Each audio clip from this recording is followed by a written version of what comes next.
I can make Tommy Hilfiger famous and an important brand, in a couple hours, He is a visionary.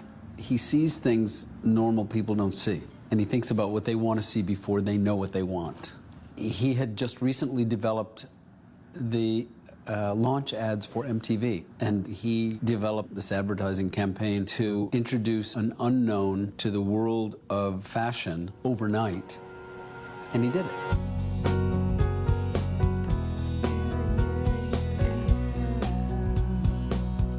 He said, I've got an idea. Why don't we put a picture of Ralph Lauren? He's an old guy with white hair. Calvin Klein, looks a little craggy. And maybe Halston, he's dead. And then we'll say, you're the next.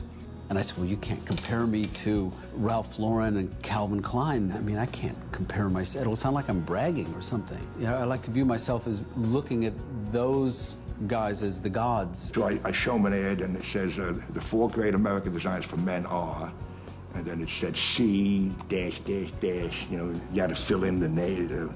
Calvin Klein, the other one's R dash, Ralph Lauren, P dash dash dash, Perry Ellis. Then it said T dash dash dash, H dash dash dash dash. Who the hell knew who TH was? Tommy's mother didn't know. I don't want any part of this. Of course, Tommy saw it and almost had a heart attack. He said, I can't do that.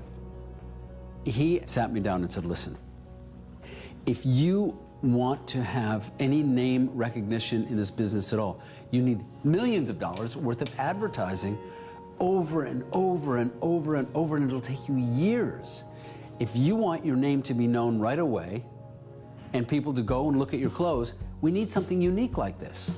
I always use the term seemingly outrageous. You should look at something and think it's a little crazy, and in the next 2 or 3 or 4 seconds or 20 seconds, you realize, wow, it's on the nose.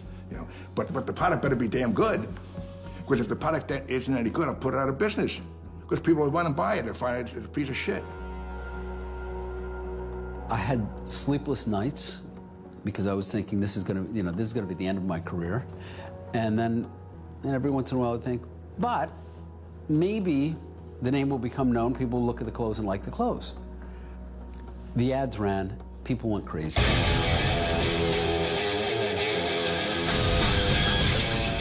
All of 7th Avenue said, who does he think he is? He's no designer.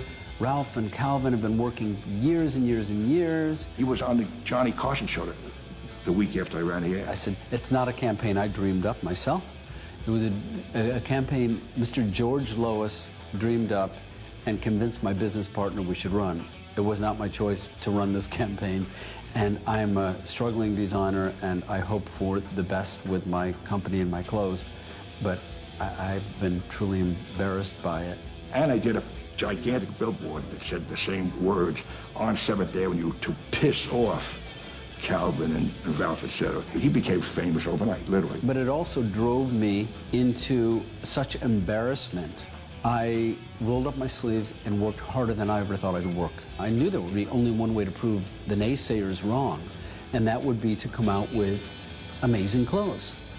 So I literally rolled up my sleeves and worked like an animal, making sure that every button, every zipper, every buttonhole, every color, every fit, every fabric was to perfection. George turbocharged my success, and then it just took off. Then the hip-hoppers started wearing it, then the rockers, and then the suburbanites, then the dads and the moms and the kids, and my business burst into a multi-billion-dollar global business.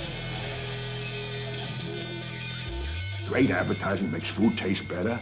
It makes cars run better. It changes the perception of everything.